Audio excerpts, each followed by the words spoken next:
po ang katotohanan ng salita ng Diyos. Hindi po natin pinagbabatayan ang simbahan o relihiyon para pumunta sa langit.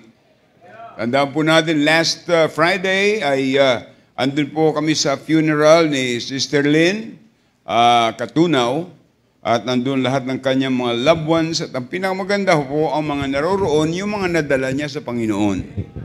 At siya rin po ang ginamit ng Diyos para dalhin dito yung grupo na talagang mayroong paninindigan sa salita ng Panginoon.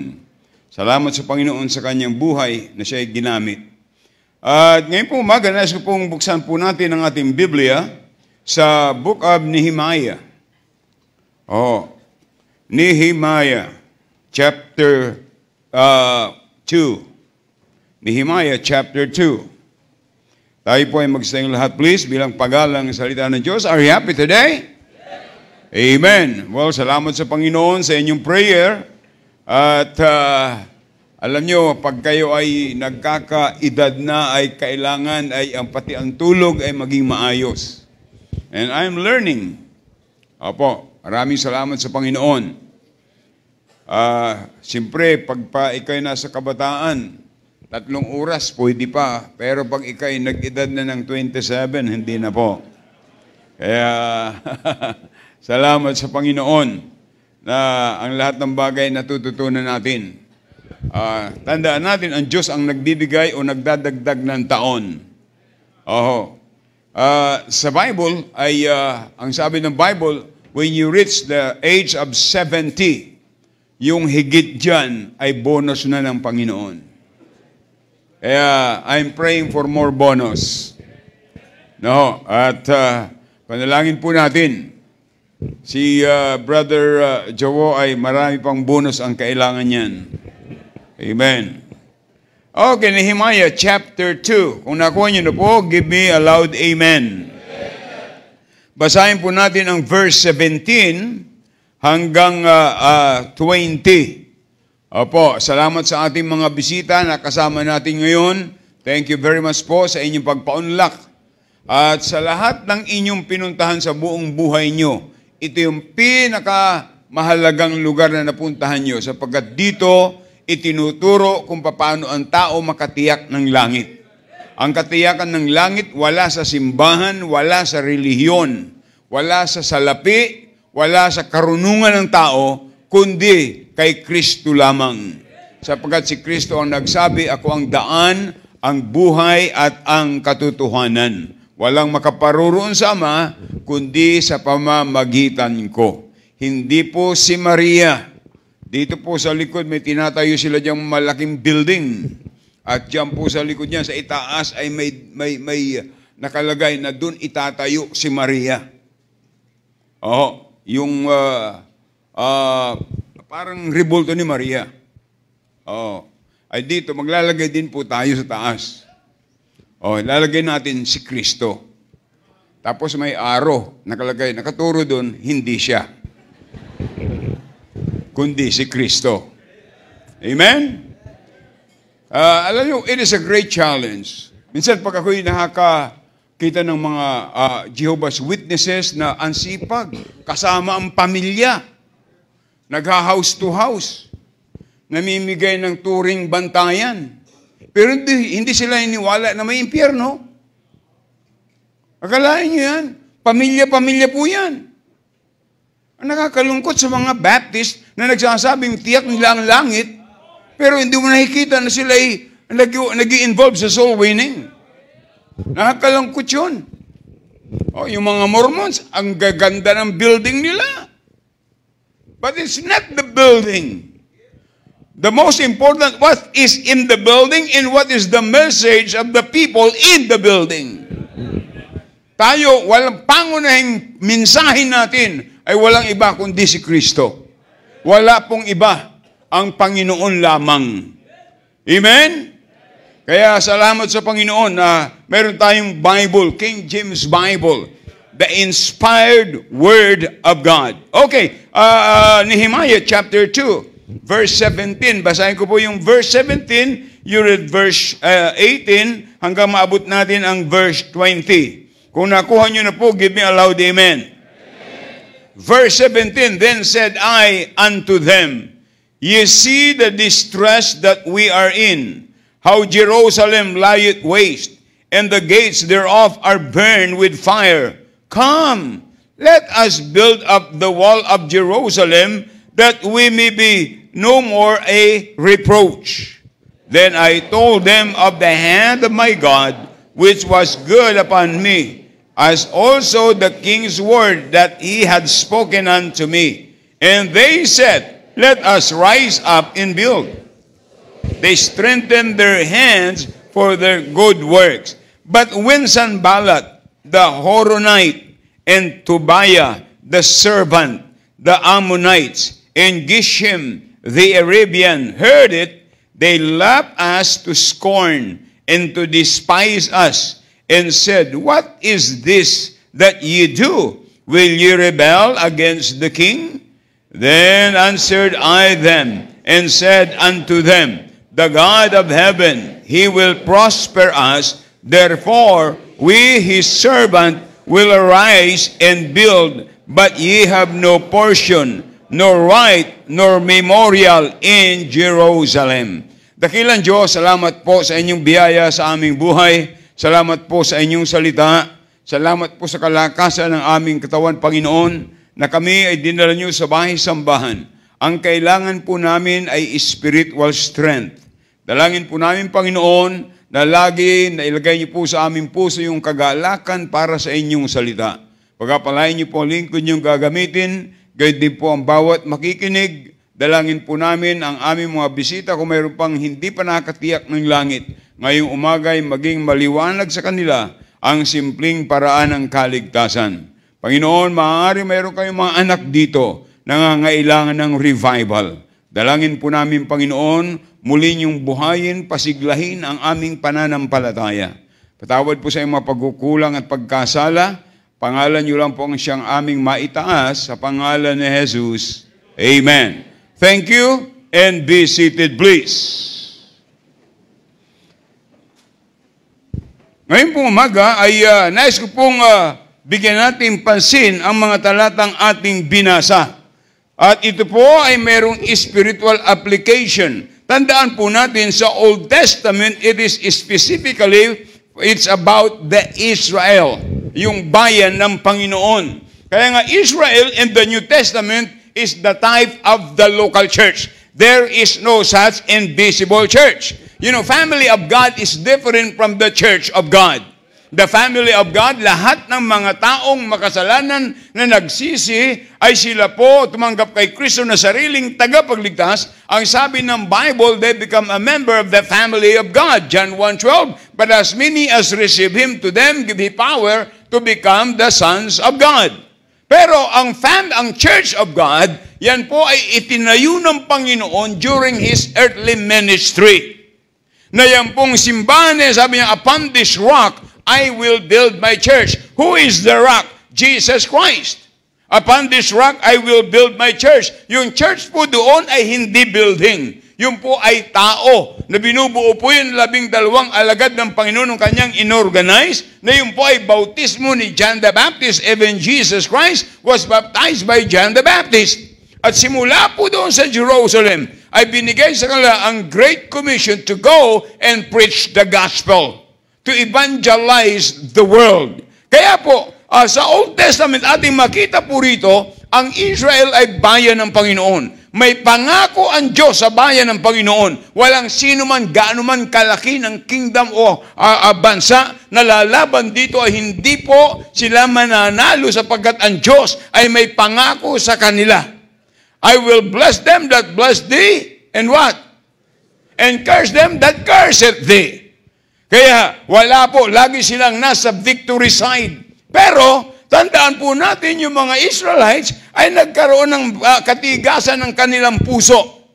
Did disobey God. Kaya dito ating makita po sa mga talatang ating binasa ay dito Nehemiah ay siya po ang nagsabi na, and they said unto me, let us rise up and build. Kasi po yung wall of Jerusalem ay nagiba. So wala silang protection. Kaya nga, pag pinag-usapan natin ang revival, itong text na ito na ating binasa, ay napakagandang passage about revival. The wall of Jerusalem, according to our text, was broken down. In Nehemiah chapter 1, verse 3, the wall of Jerusalem also is broken down, and the gates thereof are burned with fire. Tandaan po natin, ang bansang Israel, mga kapatid, ay walang wall at sila po'y tupok at sila ang kanilang gate. At ibig sabihin po, ay wala silang proteksyon at nagpapakita ng kanilang kahinaan. At napakahirap sa isang bansa na walang tanggulan at walang panangga. Kaya ginamit ng Diyos si Nehemiah. Tandaan po natin, ito ay maaaring naglalarawan ng ating spiritual na buhay. Kung ikaw ay anak ng Diyos, kung ikaw ay siguradong anak ka ng Diyos, ang Diyos ay may kalooban sa buhay mo. Kaya nga meron siyang salita. Ito po ang ating alituntunin. Ito po ang ating pamantayan. Hindi po ang pamantayan ng mundo. Ang sabi ng Bible, ang pamantayan ng sanglibutan ay hiwalay sa Diyos. Kaya kung ikaw ay anak ng Diyos, ito ang iyong dapat sundin, ang banal na kasulatan. Amen. And you cannot spiritualize the Bible, the Word of God. You cannot interpret by your own interpretation. There is only one interpretation of the Bible, and that is literal interpretation, but there is a lot of application. Kaya salamat sa Panginoon. Itong ating binasa, it is applicable to the New Testament. It is applicable sa ating buhay. Kaya nga, mga kapatid, sabi ko nga sa inyo, ay maaaring meron tayong broken walls of prayer. How is your prayer life? How is your prayer life? Do you believe in prayer? When was the last time that you talked with God? At kung ikay naniniwala sa prayer, ano yung mga bagay na sinagot sa iyo ng Panginoon? Bagaman po tayo ay anak ng Diyos, habang tayo naririto sa mundo, ang nais ng Panginoon ay paglingkuran natin siya. At sundin natin siya na ang nais ng Diyos ay tayo ay maging ilaw ng sanglibutan. Ye are the light of the world. Let your light so shine before men that they may see your good works. Alam niyo, napakahirap, ang hirap na ngayon ma-identify kung sino yung mga anak ng Diyos. Alam niyo, madaling magbago ng salita, pero yung kilos, hindi mababago. We will know them by their action. Kaya, ang anak ng Diyos, pagkalinggo, dapat ay nasa bahay ng Panginoon.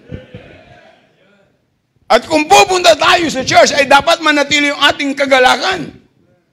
Kaya sabi ni David, I was glad when they said unto me, I was glad. Ay bakit hindi ka masaya? Dapat pag nasa bahay ka ng Panginoon, yung mga moviegoer ay masaya pag nasa loob ng sinihan. Yung mga sabungero ay masaya pag nasa loob ng sabungan. At yung mga basketball player, masaya pag nasa basketball court. Pero ang mga anak ng Diyos, pag nasa bahay ng Diyos, ay dapat masaya. Amen? Kaya sabi day, I was glad when they said unto me, let us go unto the house of the Lord. Yung bang ating prayer life ay broken na? Wala na? Samantalang nung hindi ka pa mananampalataya, memorize mo ang iyong prayer. Paiyak-iyak ka pa doon sa pinagdadasalan mo. Samantalang ngayon ang kakausapin mo ay ang buhay na Diyos. At ang pinakamaganda, hindi ka nadadaan sa kanino man. Hindi ka nabubulong doon sa isang mga nakapambabaing damit. Nakabistida. Wala ka nang kakausapin doon. You have the direct access to God. Ang sabi ng Panginoon, call unto me and what? I will answer thee and shew the great mighty things which thou knowest not. Ay napakagandang kausap ang Diyos. Napakaganda pong kausap ang Diyos. Kaya nga, pag ikaw'y nananalangin, ikaw ang nakikipag-usap sa Diyos. Pag binabasa mo ang Bible, ang Diyos nakikipag-usap sa iyo. At warning, huwag mong i-text ang Panginoon. Ay ngayon, pambihira. Ang mga kabataan ngayon, pwedeng itago ang kanilang mga Instagram sa magulang. Lagi ko itong sinasabi, Preacher Meljon and Michelle, nagkaroon sila ng cellphone nung sila naging staff ng church. Pero ngayon, mga bata pa, pambihira. Kaya sira ang mga mata ng mga bata. Sa lakas ng radiation. Ba't napunta tayo doon? Okay. Huh? So, how about your prayer life? Do you have that broken wall of prayer? Bagsak na ba ang iyong prayer life? How about your personal devotion? Ay napakaganda ngayon, magbasa ka lang ng isang verse o isang chapter and the Lord will guide you sa isang verse na bibigyan mo ng pansin na magtuturo sa'yo. Hindi ka dapat magbasa ng Bible na, ito tama-tama ito sa kanya, patatamaan ko siya. Saan yan sa Bible? Pag nagbabasa tayo ng Bible, for our benefit. At pag prinactice mo sa buhay, for the benefit of others. Yung inyong testimony ay magiging maayos. Amen? Tingnan nyo, how about your quiet time? Meron ka bang quiet time? Yung quiet time mo ba, so very quiet now? Nasubrahan na? Nagmumuni-muni ba kayo ng salita ng Panginoon? Napansin niyo na ba mga kapatid, sa inyong buhay, ano kaya ang gusto ng Diyos sa buhay ko? Ano kaya ang gusto ng Diyos sa buhay ko? Kinausap mo na ba ang Panginoon, Lord? What you want me to do, I will do it. Tinugon ko ang panawagan ng Diyos, 1973. But it was not my plan. Katulad yan. May quiet time pa ba tayo? Ha? Kayo, yung ating soul winning. That's the main thing of the church. Are you involved? Kaya ang ginagawa natin mga kapatid, ay meron tayong mga area at meron tayong mga area captains. At ang area captains naka-assign sa inyong area, ay yan ay mga soul winner. Di ba napakagandang ginagawa natin? Walang overlapping. Dumating ba sa buhay? Tandaan nyo, sabi ko nga kahapon sa mga answers, alam nyo, nagpapasalamat ako sa Diyos. Lahat kayo may asawa, yung iba doon ay mga binata pa, pero lahat kayo may asawa. Salamat sa Panginoon. Sa kabila ng kayo busy, nagpasya kayo na mag-serve sa Diyos bilang usher. Pero tandaan natin, ang goal ng Diyos hindi lang yan. Dapat kasama natin, pamilya natin. Ang tanong ko mga magulang, yung bang mga anak natin, sumusunod pa rin sa atin? Nung sila'y bata pa, tuwan-tuwa tayo. Nung hindi pa nagsasalita, kinakausap. Ano, ikaw magsalita ka, sige! Nung lumaki, ayaw nang kausapin. Kalain mo yan. O, pagkatapos sa iba, pabibinyagan pa yung bata. Wala naman sa Bible binyag sa bata. Sa iba, i-dedicate yung bata. Kung ang lahat ng anak ng mga Kristiyano na i-dedicate yung kanilang mga anak ay nasa Panginoon, naglilingkod sa Diyos, ang dami po dito. Lagi yung sinasabi, dedication ng bata, hindi yan binyag. Walang binyag sa bata. Ang binibinyagan yung tumanggap na sa Panginoon. Akalaan niyo yan? Yung bang ating soul winning, mga kapatid, ay tumahimik na? Yung ating paglilingkod? Ha? Yung pagpunta sa church? Mga kapatid, napakahalaga yan. How about our giving? Are we still faithful? and giving our tithes and offering, and especially our testimony. Yung patutuo natin, yung buhay natin, yung aksyon natin sa mundong ito. Makikita ba yung impluensya ng salita ng Diyos sa buhay mo at sa buhay ko? Ay ngayon, mga kabataan, iba ang uso. May mga ginagaya. Bakit kaya ang mga kabataan ngayon, ang ginagaya ay hindi yung gusto ng tatay nila, kundi yung gusto ng mga basketballista, ng mga unsaved. Ay sabi ng Bible, children, obey your parents in the Lord, for this is right. When you disobey your parents, it's wrong.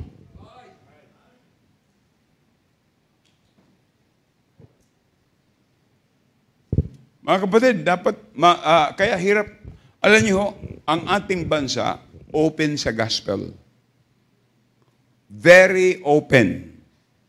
Unlike China. Unlike sa ibang bansa, na ibibilanggo ka pag nahuli ka, na nagwi-witness. Pero dito, hindi. Kaya meron nga tayong mga Bible study sa mga different schools. Sa mga pulis. Nagpapadisciple pa sila. Pero bakit ang bigat madalas sa simbahan ang mga tao? Sometimes we lose our testimony. May mga Kristiyano pang namimiesta. May mga Kristiyano pang humahawak sa binyag. Ano yung testimony natin, mga kapatid? Pero ano ba ang dapat gawin sa isang bagsak na bansa?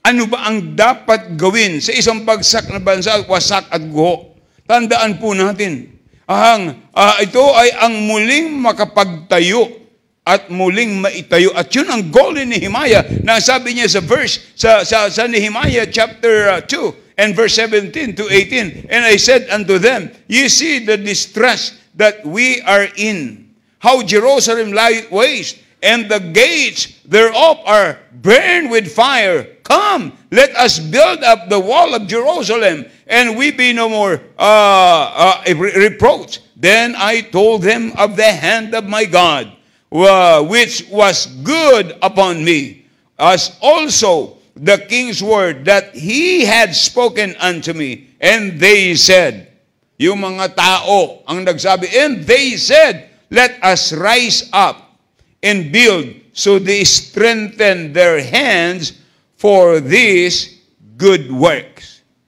Ngayon po umaga, ay nais ko pong dalhin mensahe ay ang ingredient ng revival. Ano yung ingredient ng revival? Siyempre, pag nagluto kayo, wow, wake up, ang sinabing luto eh. Pag nagluto kayo, siyempre, maganda kung ano yung ingredients. Ang sarap ng niluluto ay depende sa ingredients. Ay gusto ko, ako, Bicolano, doon ako sa Bicol lumaki. Ang gusto ko yung medyo maanghang. Kaya ngayon, medyo maanghang to.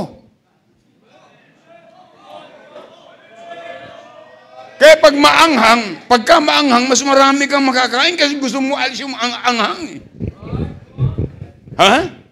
Kaya, ito po, ano yung revival? Pag sinabing revival, ay nabubuhay tayo. Katulad po yan, maaaring wala na nga yung prayer life mo. Dapat balikan mo yun. Hindi mo ba alam kaya ka pinagpala ng Diyos because of your prayer life? Hindi mo alam kaya ka pinagpala ng Diyos because of your Bible reading, because of your devotion, because of your faithfulness? Anong nangyari? Bakit nawala? Bakit dati excited ka? Pupunta ka sa simbahan. Hindi ka nalilate. Pero ngayon ginigising ka na ng Diyos, ayaw mo pang magising. Ngayon, saan mo pinagpatuloy yung tulog mo? Dito sa church. In-extend mo pa dito. Bakit? Ay sobrang panonood mo sa iyong cellphone. Ano yung ingredients? Ano yung sangkap na yun? Para tayo magkaroon ng revival. Ano nga yung revival? To have life again. Aminin ko sa inyo, last 2 weeks, medyo mahina yung katawan ko. Kasi, siyempre, hindi ko man tinatagong edad ko eh. Ako'y 70 na. Mag-52 years na sa ministry. Akala ko malakas pa ako eh. Pero, kailangan na pala ay dagdagan ng tulog. Hindi sa simbahan, sa bahay.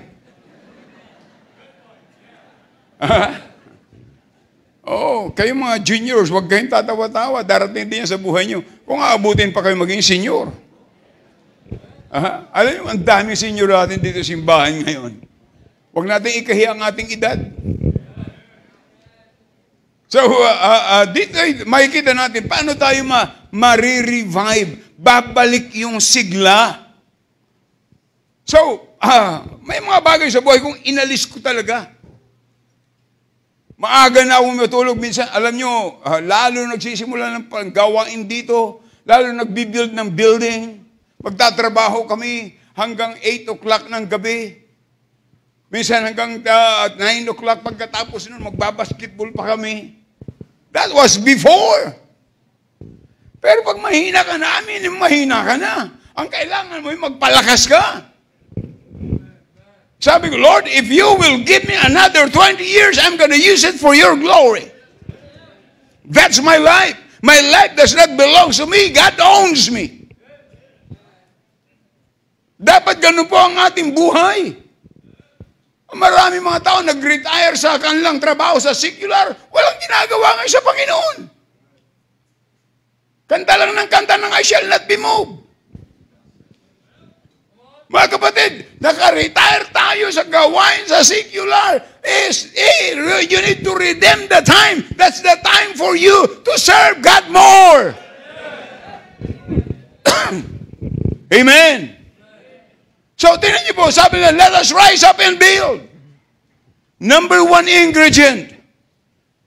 Para magkaroon tayo ng revival, number 1, the godly heart of the leader. Tingnan niyo po dito. The godly heart of the leader. Tingnan niyo kung anong klaseng puso mayroon si Nehemiah. Hindi po tinitingnan ng Diyos yung karunungan natin secular. Ang tinitingnan ng Diyos yung puso natin. Kung secular ang pag-uusapan, mga kapatid, mataas ang inyong pinag-aralan. Pero tandaan po natin, si Pedro ay mangingisda, kinuha ng Panginoon, at siya nagpastor ng church sa Jerusalem, at siya lamang ang apostles na nag-preach ng one sermon, and 3,000 souls got saved and baptized. When we talk about the ministry, we're not talking about our secular knowledge. We're talking about God's wisdom. Amen? Kaya dito makita po natin the godly heart of the leader, Nehemiah. Alam niyo po ba ang kanya dating trabaho? He was the cupbearer of the king. Napakamagandang posisyon. Alam niyo yung cupbearer ng hari? Yung hari bago kumain ang unang titikim ay si Nehemiah. Kung ano mang iinumin niya, ang unang iinom ay si Nehemiah. Ang taas nun na. Tandaan po natin, yung kanyang trabaho ay napakataas na posisyon, marangal na profession, at may masaganang possession. Anong ibig sabihin nun? Sigurado maayos ang sweldo niya. Pero tandaan po natin, in spite of his position and decent professions and possession, still in his mind and in his heart ay ang mga tao ng Diyos. Ang makikita mo sa kanya, yung pagmamalasakit niya, yung kanyang burden, yung puso niya, in spite of his highest possession and the decent professions and the big possessions, pero ang puso niya ay nasa gawain pa rin ng Panginoon. Yan ang mga kailangan nating Kristiyano ngayon. Amen? Atin po bang iniisip, ano kayong magandang service sa linggo? Ano kayong magagawa kong maganda sa gawain ng Panginoon? Ano kayong magagawa ko? Dapat ganun po tayo. Kaya dito ating makita na una po ay nagkaroon si Nehemiah ng inquiry. Siya na mismo ang nagtatanong. Si Nehemiah, napakagandang attitude, napakagandang puso. Ito ang pusong kailangan ng mga leaders. Ito ang pusong kailangan ng mga pastors ngayon, mga area captains, mga mayroong leadership sa simbahan. Ito yung pusong, uri ng puso na kailangan natin. Kaya makita po dito, sabi dun sa Nehemiah chapter 1 and verse 2, verse 1 and 2, the words of Nehemiah, the son of Hakaliah, and it came to pass in the month of Chislev, in the 19th year, as I was in Shushan, the palace, that Hanani, one of my brethren, came, he and a certain men of Judah, and I asked them concerning the Jews that had escaped, which were left of the captivity, and concerning Jerusalem. You look at verse 3. And they said unto me, the remnant that are left in the captivity, they are in the province, are in the great affliction and reproach. The wall of Jerusalem also is broken down, and the gates thereof and are burned with fire. And verse 4, and it came to pass, when I heard these words, that I sat down and wept and mourned certain days, and fasted and prayed before the God of heaven. Ang isang tao na may puso para sa gawain ng Diyos ay hindi pwedeng mawalan ng pakialam sa gawain ng Panginoon. Tandaan po natin yan. Napakahalaga po nito. Dapat makita natin ang kahalagahan po.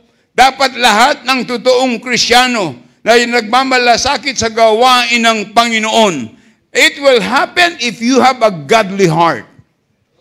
Godly heart. Mayroon tayong mga nasa ibang bansa, salamat sa Panginoon. Meron silang pakialam, Pastor, kumusta po dyan? Kagabi kausap ko yung sa Israel. May kausap ko yung nasa ibang bansa. Kausap ko yung nasa Thailand. And you know what? We want to plant more churches, not only here, but in different countries. But praise God, yung nasa Guam, salamat sa Panginoon. Na yung isang pamilya doon ay merong testimony. And they want to support the ministry of the Lord. Saan man. Yan ang mga kailangan natin, mga kapatid. Sapagkat anuman mayroon tayo dito, iiwanan natin yan. The only thing na ating madadala sa langit ay yung ating ginawa at ininvest sa gawain ng Panginoon. Amen? Kaya dapat makita po natin yung kahalagahan. So, ito yung inquiry ni Nehemiah. Ang pangalawa po, makita natin yung kanyang intention. Ano yung intention ni Nehemiah? Ang kanyang intention, mga kapatid, ay ang kapakanan at sa ikaayos ng mga tao for the welfare of the people. Dapat maisip natin yan. Katulad nangyari, sabi ko sa mga area captain, yung nangyaring bagyo, kumusta? Kumusta sa area? Dapat makita natin kung anong kailangan nila. Kung meron tayo may tutulong, dapat tumulong. Pero dapat malaman natin kung anong nangyari. We need to care for the people of God. Amen? And then, tingnan nyo ang initiative ni Nehemiah sa chapter 2 and verse 17. Then said I unto them, ye see the distress of that we are in, how Jerusalem lie waste, and the gates thereof are burned up with fire. Come, let us build up the wall of Jerusalem, that we be no more a reproach. Ang tanong po ay ito, paano natin masasabi na si Nehemiah ay isang godly leader? Paano natin masasabi, mga kapatid, na si Nehemiah ay godly leader? Number one, because he cared for the people. He is concerned of the souls of men. He cared for the people, for the welfare of the people. He cared for the next generation. Tandaan po natin, ang simbahan natin sa January, 47 years. At salamat sa Panginoon sa mga tagal ng members na natili silang faithful.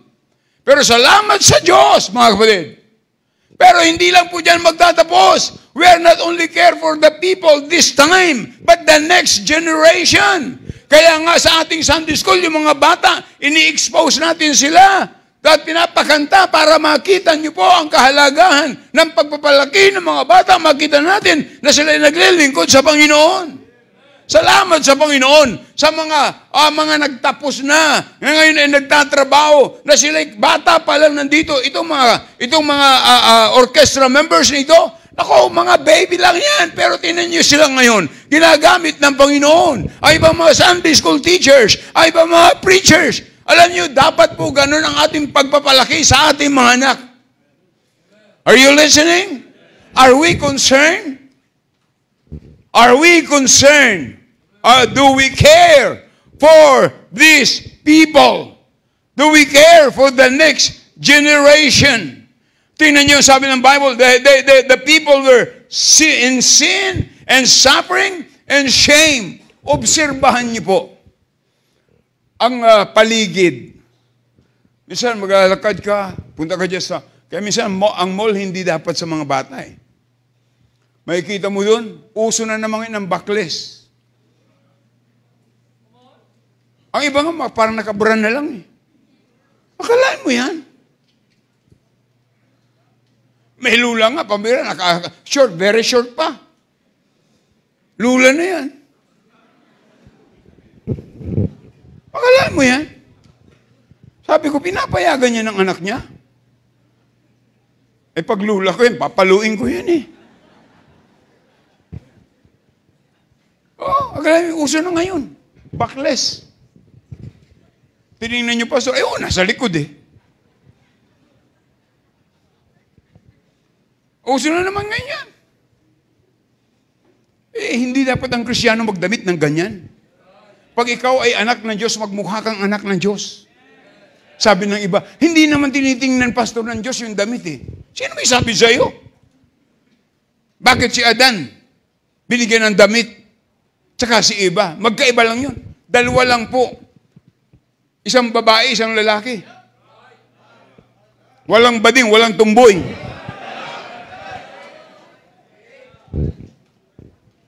Yan ang gusto ko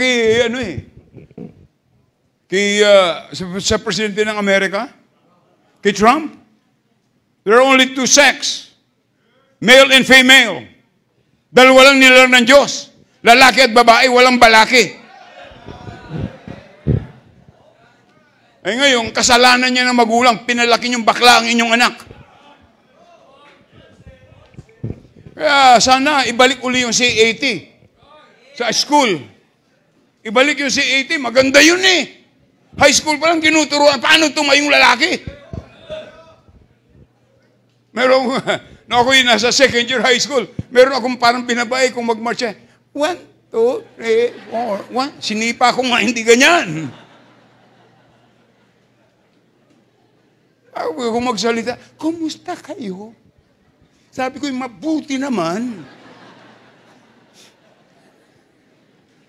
Pihira. Kalahin mo yan, nasa paligid tayo ng mundong ganyan. Pagkatapos anak ka ng Diyos. Sabi ng iba, Pastor, sa Biblia ba mayroong bakla? Mayroon. Sa Korinto. Anong sabi sa Korinto? Effeminate. Mga bakla yun. Effeminate. Ibig sabihin mga bading yun. Nag-church.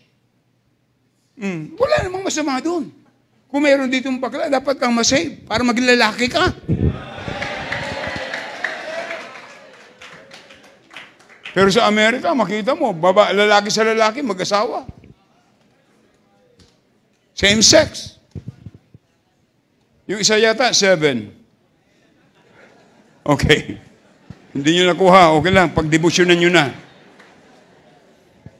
So he cared for the people. Number 2, he cried for the people. Look at Nehemiah 1:4. And it came to pass, when I heard these words, that I sat down and wept, and mourned certain days, and fasted, and prayed before the God of heaven. He cried for the people. Mga magulang, kailan tayo umiyak sa Diyos? Kung meron tayong anak na problema, kailan tayo lumapit sa Panginoon? Iniiyak natin sa Panginoon.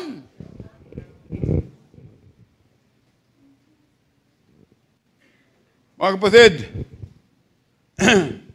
ang ibang mga Kristiyano ayaw sawayin. Ayaw sawayin.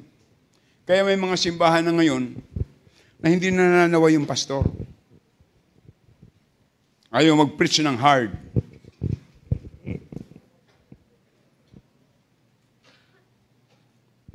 Ayaw mag-preach ng hard. Ay sabi ng Bible, preach the whole counsel of God. Sabi nga, rebuke them sharply. Kung ayaw niyong magpasaway, maghanap kayo ng simbahan na yung pastor hindi nagsasaway. Okay lang. Habang nagpipas yung pastor, nagkikwentuhan. Baka nagbabaraha pa yan, laki 9. Ito'y bahay ng Panginoon. Pinag-uusapan natin dito'y para sa Diyos. Amen? So he cried for the people. See? Umiyak si Nehemiah. Napakalalim ang kanyang pagmamalasakit. Alam niyo mga kapatid, alam ng Diyos ang puso ko bilang pastor niyo. Ang Diyos ang naglagay niyan. Pag ang anak niyo lumalayo sa Panginoon, it really breaks my heart. Sinasabi ko yan sa mga area captain. Ay ayaw niyong pasaway. Payag kayo na ang mga anak niyong babae palakad-lakad sa kalsadang naka-short. Naka-backlist. Sabi nga isa, backlist ang likod. Ano pang backlist ang likod?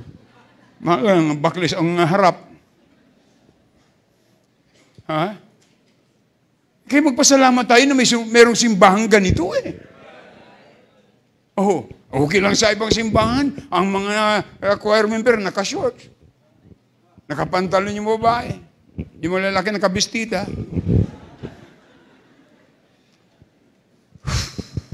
Gulo ng mundo mga kapatid. Magpasalamat tayo. Kaya kung tayo aayusin natin ang buhay natin, at least pag linggo narito sa simbahan, nakakakita tayo ng mga tunay na babae, tunay na lalaki. Sabi ng iba, alam mo, pag ang choir may para ang choir ay pag may uniform, pare-pareho, parang religious yan. Sabi ko, hindi lang yung religious. Yan ang magandang tingnan. May standard.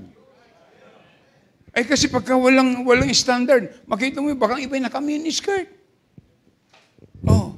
Tapos yung lalaki naka-stocking. Ay hindi pwede sa akin yun. Ang godly heart. And then he cried for the people. And then he confronted the people. Kinukumpronta niya ang mga tao.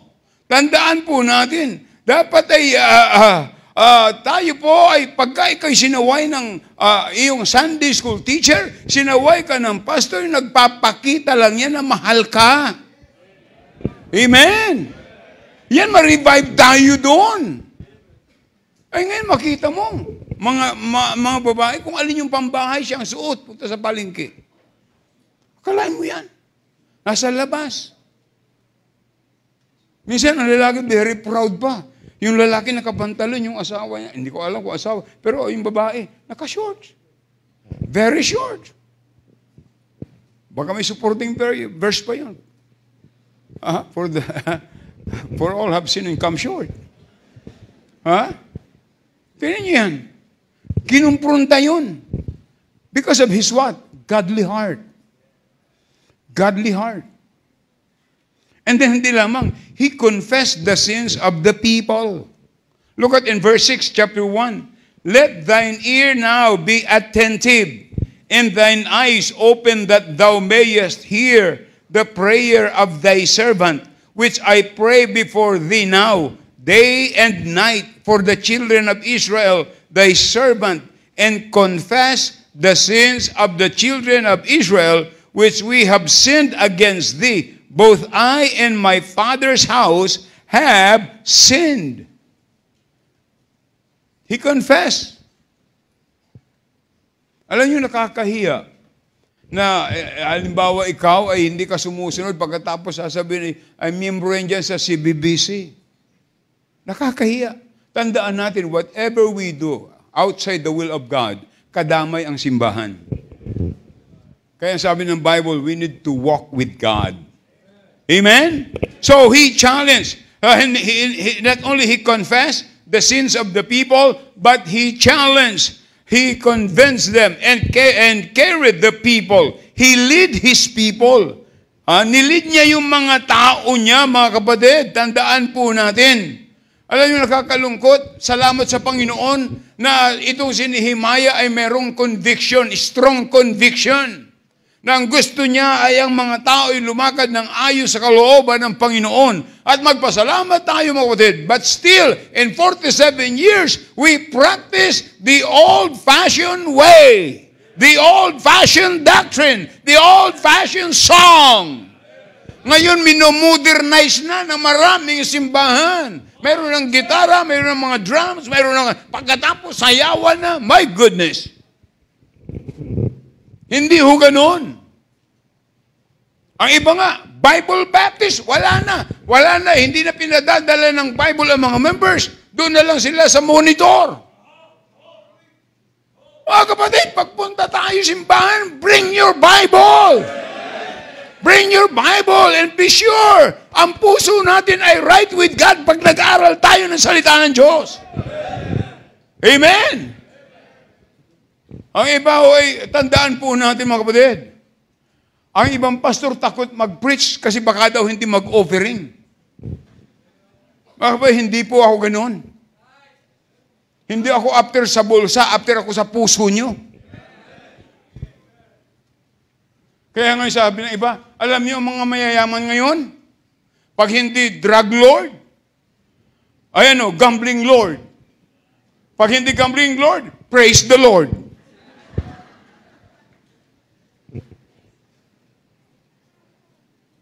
Wala, ako hindi against na ang pastor mabuhay ng maayos. Kasi naglilingkod siya sa Diyos niya. Sabihin, si pastor maalwan ang buhay. Hindi ko po itatanggi. Nagpapasalamat ako sa Diyos na pinagpapala ang Panginoon. Pero dapat alam nyo rin kung paano nagsimula dito. Nagsimula itong gawain na ito, mga kapatid, 385 pesos a month. Pero look at kung anong ginawa ng Panginoon. Kasalanan ko ba na pagpalain ng Diyos ang gawain? Yun ang disenyo ng Diyos, pagpalain niya ang kanyang gawain. At yung mga naglilingkod sa kanyang pagpapalain. Ito mga kapatid natin nandito, galing sa Taiwan.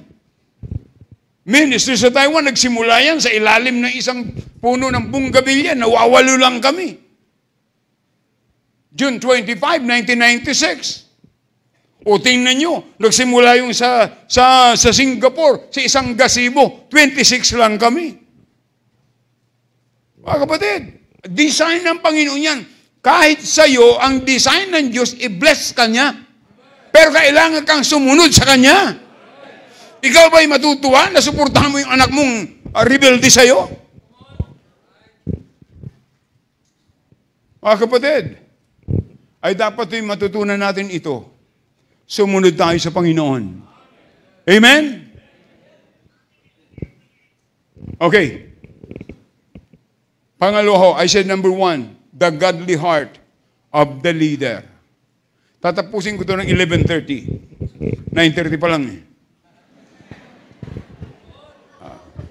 Ang revival, number 1 is with the godly heart of the leader. Mahalaga yung leader.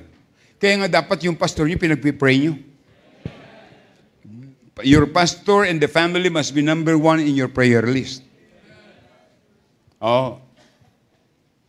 Lalo na pag nagkakaedad na. Merong mga nagsabi sa akin, Pastor, pag kayo nag-preach, hinay-hinay lang. Sabi ko, tinatry ko naman. Number 2, the good hand of the Lord. Look at in verse 18, Nehemiah chapter 2, verse 18. Then I told them of the hand of my God, which was good upon me. Oh, praise the Lord.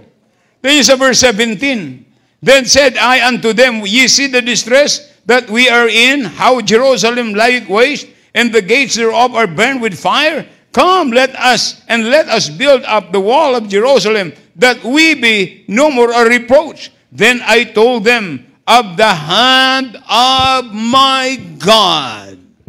Mga kapatid, salamat sa Panginoon na tayo inaabot ng kanyang kamay. If not for the good hand of the Lord, kaya nasaan kaya na tayo ngayon? Are you listening?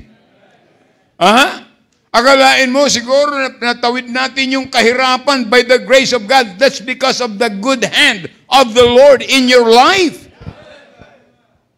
Pag may sakit, sabi ko lagi ko pinag-pray, Lord, please extend your healing hand to them. And the Lord will do it. God answers prayer. Amen? Si Brother Moore nagkasakit, pero ngayon kasama na, nandun sa Dasmariñas. Pinagaling ng Panginoon. Ang pinakamaganda, mga kapatid, ma-appreciate natin the good hand of the Lord. Amen? Ikaw ay magagamit ng Panginoong Diyos, hindi dahilan sa galing mo, hindi dahilan sa matalino ka, hindi dahilan sa valedictorian ka, gagamitin ka ng Panginoon because of the good hand of God. According to the condition of your heart. Tandaan po natin yan, napakahalaga po yan. Dapat po bilang Kristiyano ay tayo laging magtitestify sa kanino man the good hand of the Lord in our life. Are you listening?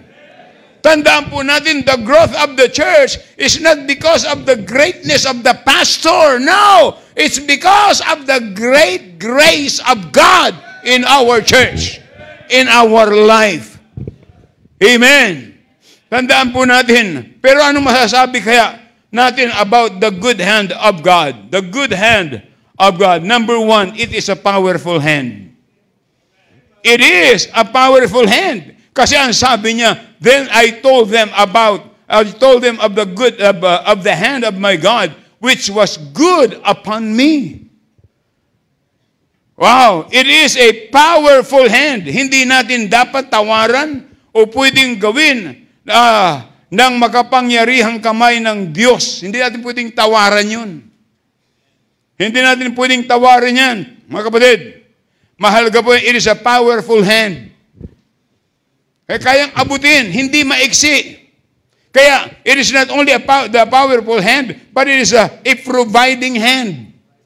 Pag binasa nyo sa Numbers 11 verse 23, and the Lord said unto Moses, it is the Lord's hand, wax short. Hindi po maiksi ang kamay ng Panginoon. Pag binasa nyo sa Isaiah 59 verse 1, ang kamay ng Diyos ay hindi maiksi para abutin ang iyong pangangailangan. Amen? Kaya tandaan po natin, He can provide ang lahat ng ating pangangailangan. Sabi ng Bible, ang mata ng Diyos ay nasa bawat dako. Hindi ang ibig sabihin yan ay maraming mata ang Diyos, parang pinya. Hindi ganun. Kundi alam ng Panginoon, He is an omniscient God. And He can reach you by His providing hand and His protecting hand. Salamat sa kamay ng Panginoon. Ang kamay ng Diyos ay hindi madamot, mga kapatid. Tingnan nyo, kahit na anong gusto mong matulog, pag hindi ka pinapatulog pa ng Diyos, hindi ka makakatulog. Diba? Tamo kanina, ginigising ka na, ayaw mo pa. Kaya late ka ngayon. Tapos tutuloy mo pa dito sa church. Sabi ng iba, Pastor, mabuti mayroon pang nakakatulog sa simbahan nyo na ganyan ang boses nyo. Ay sabi ko, mayroon pa. Sanay na eh. May dala yatang pampatulog yun eh. So, it's not only a providing hand, but it is a protecting hand. It is a powerful hand, protecting hand. Tandaan po natin, mga kapatid, ang kamay na nangangalaga at nag-iingat sa atin ay ang kamay ng Diyos. Are you listening? Dapat i-appreciate natin, pasalamatan natin ang Diyos sa kanyang protection sa atin. Amen? Naalala ko, punta kami ng Buntok. Si Brother Dani nagda-drive. Inantok, kamuntik na kami mahulog. Siguro mga 30 meters yun ang lalim. Sabi ko, Brother Dani, pag nahulog tayo dyan, hindi na tayo makakaahon dito. Sabi niya, bakit ito? Ay, patay na tayo nun. Naalala ko merong nagda-drive noon, galing Bicol, nahulog kami talaga sa kanal. Pero salamat sa ako'y natutulog sa likod. pambira, lagabog. Pero hindi kami na ano. Nandun yung protecting hand ng Panginoon. Amen? Ay, kung i-summarize mo yan, nandun na yung proven hand. Proven na ang Diyos, mga kapatid. Walang anak ng Diyos na sumusunod sa Kanya na Kanyang pinabayaan. Mga kapatid, totoo po yan. It's proven already. Tandaan, mga kapatid, kung hindi gawa ng mabuting kamay ng Diyos, nasaan kaya tayo ngayon? And the last, I said, number one, to have the ingredients of revival, para masarap po ang revival. Ano number one? Godly heart of the leader. Number two, the good hand of the Lord. Number three, the great harmony of the Lord's people. The great harmony. Kasi ang sabi doon, and they said, sa verse 18 ng chapter 2, let us rise up and build. So they strengthened their own hands for this good work. Muli nilang naitayo ang kutang, mga kapatid. Amen. Tandaan po natin, muli nilang naitayo. Ang kailangan lang po natin ay harmony. Kaya yung 5,000 seating capacity, hindi po yan imposible. Sabi ko nga, sa September, i-challenge ko lahat ng mga kalalakihan, mag-pray po tayo dito. 7 ikot tayo. Tamo si Joshua, 7 ikot, giba lahat yung mga... Hindi naman yun. Pag-pray natin yan. Pero kausap ko po yung may-ari. Sabi nila, sa atin ibibinta. Hindi pa lang alam kung kailan. Kasi kung ito ay bibigay sa atin ng Panginoon, i-extend natin yung auditorium. Hanggang dun muna. Pag wala pa tayong pera para sa 5,000. Pero may pera po tayo para itayo yung Sunday school rooms ng mga bata. Meron po tayong nakatabing pera para doon. Amen? Pag ito'y ibinigay sa atin, kasi ito namang sa likod, ibinibigay po. Kaya lang, ang sabi sa akin ay, magbigay ang gusto niya ay certain amount, magbigay ng certain amount pa rin, at tapos ay in 2 years time, bago ibigay nila. Sabi ko, pambira. Rapture na yun. Ay sabi ko, pwede ho. Pabayaan namin, bigyan namin ng 3 to 6 months. Sige po. Hindi naman sumagot. Hindi na alam kung anong kalooban ng Panginoon. Tayo po ay nakadepende sa kalooban ng Diyos. Amen? Kaya pag-pray natin. Ang kailangan lang, harmony. Tulong-tulong tayo. Naalala ko na sa probinsya, pag may lilipat ng bahay, mambira, mga tao nagbubuhat lang, binubuhat yung bahay, dinadala sa isang lugar. Mayroong nagko-comment, 1, 2, 3, buhat! Ay doon sa kabila hindi na bubuhat. Hindi, 1, 2, 3, buhat! Ay sa kabila, hindi pa rin.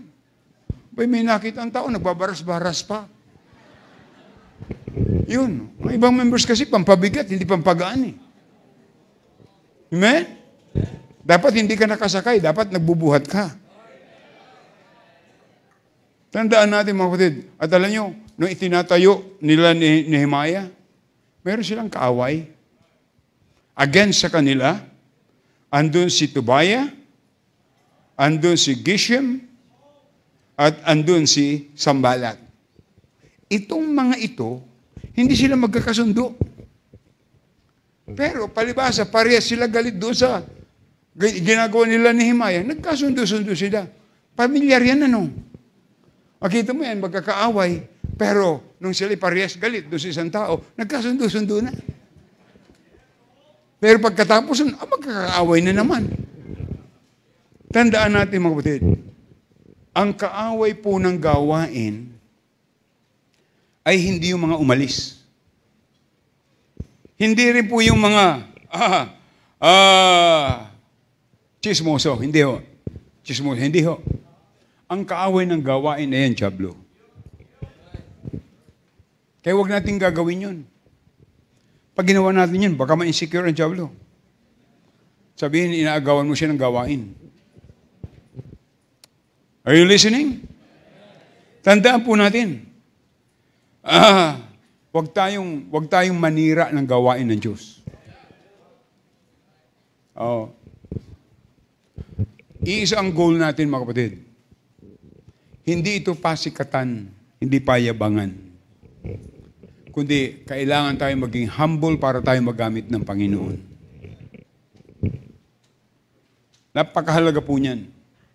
Ito ang kaaway ng Diyos ay ang diablo. Pero ito ang mga approach ng mga kaaway, mga kapatid. Mayroon silang disturbing accusation. Sabi sa chapter 2, verse 19, "What is these things that ye do? Will ye rebel against the king?" Sabi, magtatayo ba kayo? Kayo ba yung mga rebelde? Mga kapatid, ano mang sabihin ng kalaban, wag na lang tayo magsalita, makipag-usap tayo sa Diyos. Sapagkat ang Diyos may sabi, katulad sinabi kay Moses, but my God, ang sabi niya ay, the Lord shall fight for you, and ye shall hold your peace. Hindi lamang po yung disturbing accusation, but discouraging attacks. I-discourage ka. Tandaan natin, pag ikay sisimba at mayroong nagdi-discourage sa'yo, huwag kang padala. You need to keep on going. Amen? Sabi ng Bible sa 1 Peter 5:8, "Be sober, be vigilant, because your adversary, the devil, as a roaring lion, walketh about, seeking whom he may devour." Tandaan natin, tatakutin ka niyan, papahinain ang iyong loob. Minsan, alam mo, pag ipunta na sa church, mayroong mga bagay na hindi dapat nangyayari para ikaw ma-discourage. Huwag kang ma-discourage. Keep on going. Amen? And then, ang isa pang matindi po yan, yung deceiving approach. Yung deceiving approach, mga kapatid, yan po ay atake ng diablo. Dayain ka. Tandaan natin, ang diablo'y mandaraya. Amen? Kaya ang kailangan natin ay magkaroon ng harmony. Ano yung harmony, mga kapatid? What can we see in the great harmony? There is a great harmony in building together. Mga kapatid, itong gawain na ito dito, hindi ko pwedeng sabihin, sa akin lang yan mag-isa. No. It is God's accomplishment to us as a church. Amen?